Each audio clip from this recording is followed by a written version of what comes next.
ಮಾತನಾಡದ bank ಸಿಬ್ಬಂದಿಗೆ ಕರವೇ ಕಾರ್ಯಕರ್ತರು ಪಾಠ ಕಲಿಸಿದ್ದಾರೆ. ಕನ್ನಡ ಬದಲು ಹಿಂದಿ, ತೆಲುಗು ಮಾತಾಡಿ ಅಂತ ಗ್ರಾಹಕರಿಗೆ ಆವಾಸ ಆಗ್ತಿದ್ರು.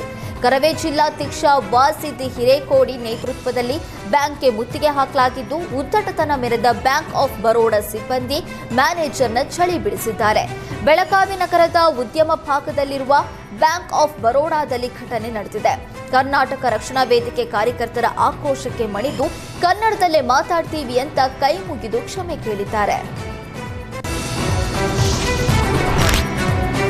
ಜಾನುವಾರುಗಳ ಮೇಲೆ ನಿರಂತರವಾಗಿ ದಾಳಿ ಮಾಡ್ತಾ ಇದ್ದ ಹುಲಿಯನ್ನ ಅರಣ್ಯ ಇಲಾಖೆ ಕೊನೆಗೂ ಸೆರೆ ಹಿಡಿದಿದೆ. ಕೊಡಗು ಜಿಲ್ಲೆಯ ಬೆಸಗೂರಿನಲ್ಲಿ ಹುಲಿ ಸೆರೆ ಹಿಡಿಯಲಾಗಿದೆ.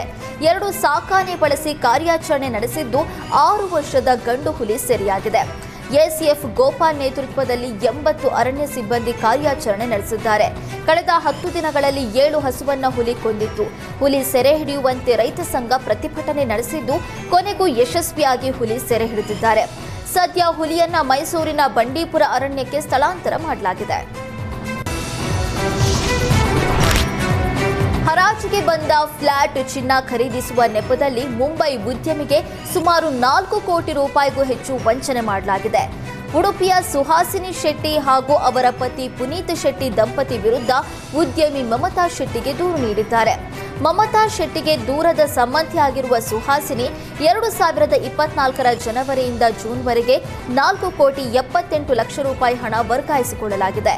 ಹರಾಜಿನಲ್ಲಿ ಚಿನ್ನ, ಫ್ಲಾಟ್ ಮತ್ತು ಸ್ಕ್ರಾಪ್ ವ್ಯವಹಾರದಲ್ಲಿ ಲಾಭಕರ ಹೂಡಿಕೆ ಮಾಡಿಕೊಡೋದಾಗಿ ಭರವಸೆ ನೀಡಿ ಹಣ ಪಡ್ಕೊಂಡಿದ್ರು. ನಂತರ ಯಾವುದೇ ಆಸ್ತಿಯನ್ನು ಖರೀದಿಸಿ ಕೊಡದೆ ವಂಚನೆ ಮಾಡಿರೋದಾಗಿ ಆರೋಪಿಸಲಾಗಿದೆ.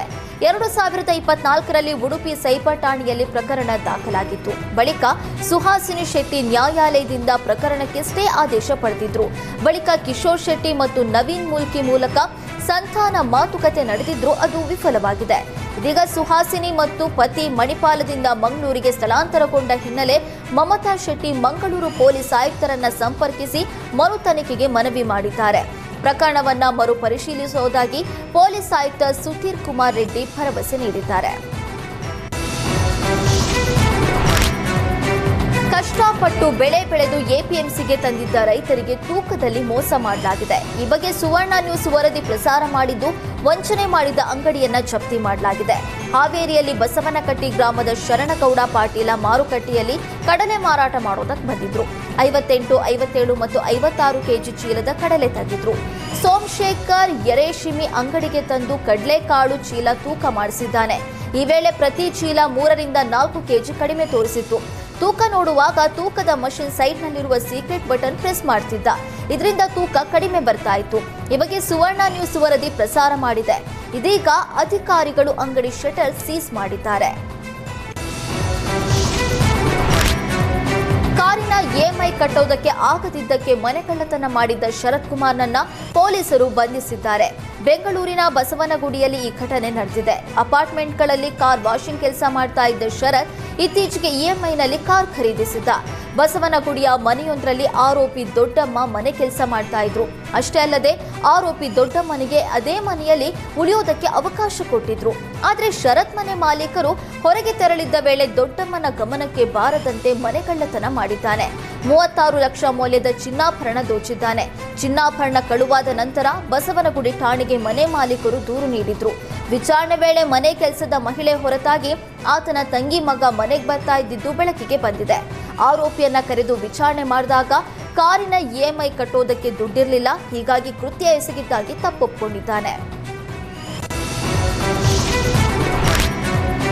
ಸಂಜಯ್ ನಗರ ವ್ಯಾಪ್ತಿಯಲ್ಲಿ ಒಬ್ಬ ಮಹಿಳೆ ಸೇರಿದಂತೆ ಒಟ್ಟು 8 ಜನ ವಿದೇಶಿ ಪ್ರಜೆಗಳನ್ನು ಪೊಲೀಸರು ವಶಕ್ಕೆ ಪಡೆದಿದ್ದಾರೆ. ಕ್ಯಾಮರೂನ್ ದೇಶದ 5 ಮತ್ತು ಸುಡಾನ್ ದೇಶದ 3 ಜನರು ಬೆಂಗಳೂರಿನಲ್ಲಿ ಅಕ್ರಮವಾಗಿ ನೆಲೆಸಿದ್ರು. ವಿದ್ಯಾರ್ಥಿ ವೀಸಾದಡಿ ಬೆಂಗಳೂರಿಗೆ ಬಂದಿದ್ದ ವಿದೇಶಿ ಪ್ರಜೆಗಳು ವೀಸಾ ಅವಧಿ ಮುಗಿದಿದ್ರೂ ಕೂಡ ಅಕ್ರಮವಾಗಿ ನೆಲೆಸಿದ್ರು. ಸದ್ಯ ವಿದೇಶಿ ಪ್ರಜೆಗಳನ್ನ FRRO ಮುಂದೆ ಹಾಜರುಪಡಿಸಲಾಗುತ್ತೆ. ಬಳಿಕ ಅವರವರ ದೇಶಕ್ಕೆ ಕಳಿಸಿಕೊಡುವುದಕ್ಕೆ ಪೊಲೀಸರು ಮುಂದಾಗಿದ್ದಾರೆ. ಪಂಚಾಯತ್ ಸದಸ್ಯನ ಮಾತು ಕೇಳಿ ವಿದ್ಯುತ್ ಕಂಬಗಳಿಗೆ ಹೊಸ ಬಲ್ಬ್ ಅಳವಡಿಸುವುದಕ್ಕೆ ಹೋದ ಯುವಕನಿಗೆ ಜೀವಕ್ಕೆ ಕುತ್ತು ಬಂದಿದೆ. ಕಲಬುರಗಿಯ ಅಫ್ಸಲಾಪುರದ ಬಂದರವಾಡ ಗ್ರಾಮದಲ್ಲಿ ಈ ಘಟನೆ ನಡೆದಿದೆ. ಜಾತ್ರೆಗೆ ಊರು ತುಂಬ ವಿದ್ಯುತ್ ಕಂಬಗಳಿಗೆ ಹೊಸ ಬಲ್ಬ್ ಅಳವಡಿಸುವುದಕ್ಕೆ ಪಂಚಾಯತ್ ಸದಸ್ಯ ಲಕ್ಷ್ಮಣ್ ಎಂಬುವನನ್ನ ಕಂಬ ಹತ್ತಿಸಿದ್ದಾನೆ. ಜಸ್ಕಾಂ ಲೈನ್ ಮ್ಯಾನ್ ಅಲ್ಲದೆ ಯುವಕನನ್ನ ಕಂಬ ಹತ್ತಿಸಿದ್ದು, ಈ ವೇಳೆ ಲಕ್ಷ್ಮಣ್ಗೆ ವಿದ್ಯುತ್ ಶಾಕ್ ಹೊಡೆದಿದೆ. ಲಕ್ಷ್ಮಣ್ನ ಎರಡೂ ಕೈ ಕತ್ತರಿಸಿ ವೈದ್ಯರು ಜೀವ ಉಳಿಸಿದ್ದಾರೆ. ಇತ್ತ ಲಕ್ಷ್ಮಣ್ ಚಿಕಿತ್ಸೆಗಾಗಿ ಜಮೀನು ಅಡವಿಟ್ಟು ಸಾಲ ಪಡೆಯುವ ದುಸ್ಥಿತಿಗೆ ತಲುಪಿದ್ದಾನೆ. ಕಂಬ ಹತ್ತೋದಕ್ಕೆ ಹೇಳಿದ ಗ್ರಾಮ ಪಂಚಾಯತ್ ಸದಸ್ಯ ನಾಪತ್ತೆಯಾಗಿದ್ದು, ಪಿಡಿಒ ಗ್ರಾಮ ಪಂಚಾಯತ್ ಅಧ್ಯಕ್ಷ ಯಾರ ನೆರವು ಇಲ್ಲದೆ ಲಕ್ಷ್ಮಣ್ ನರಳಾಟ ನಡೆಸುತ್ತಿದ್ದಾನೆ. ನನ್ನ ತಂದೆ ಬಸಣ್ಣ ಕೋಳ್ಕರ್ ಅಂತ ಬಂದರ್ವಾಡ್ ವಿಲೇಜ್ದವರು. ಇವರು ಹೂವನಹಳ್ಳಿಯಲ್ಲಿ ಒಂದು ಗ್ರಾಮದಲ್ಲಿ ಜಾತ್ರೆ ಇದೆ, ಅದಕ್ಕೆಲ್ಲ ಕಂಬಕ್ಕೆ ಸರಿಪಡಿಸೋದಿದೆ. ಅಂದರೆ ಏನು ಎಲೆಕ್ಟ್ರಿಕ್ ವರ್ಕ್ ಇರುತ್ತೆ, ಅದು ಎಲೆಕ್ಟ್ರಿಕ್ ವರ್ಕ್ ಮಾಡಿಸ್ಬೇಕು ಅಂತ ಅವ್ರನ್ನೇ ಒಬ್ಬರು ಅದೇ ಇರುವಂಥ ಗ್ರಾಮ ಪಂಚಾಯತ್ ಸದಸ್ಯರು ಈರಣ್ಣ ಅನ್ನೋರು ಕರ್ಕೊಂಡು ಹೋಗಿರ್ತಾರೆ. ಮತ್ತು ಅವರು ಈ ಎಲೆಕ್ಟ್ರಿಕ್ ವರ್ಕ್ ಮಾಡಬೇಕಾದ್ರೆ ಅವ್ರಿಗೆ ಎಲೆಕ್ಟ್ರಿಕ್ ಶಾಕ್ ಹತ್ತು ಅಲ್ಲೇ ಕೆಳಗಡೆ ಬಿದ್ದಿರ್ತಾರೆ. ತದನಂತರ ಇಮಿಡಿಯೇಟಾಗಿ ಅವರಿಗೆ ಹಾಸ್ಪಿಟ್ಲಿಗೆ ಕರ್ಕೊಂಡು ಹೋಗಿದ್ದು ಇರುತ್ತದೆ. ಅವ್ರಿಗೆ ಮತ್ತು 2 ಹ್ಯಾಂಡ್ಸ್ಗೂ ಇಂಜುರಿ ಅದರಿಂದ ಇಂಜುರಿ ಆಗಿದೆ. ಸೊ ಈ ವಿಷಯಕ್ಕಾಗಿ ದೇವಲಗಾನಗರ ಪೊಲೀಸ್ ಸ್ಟೇಷನಲ್ಲಿ 19/1/2020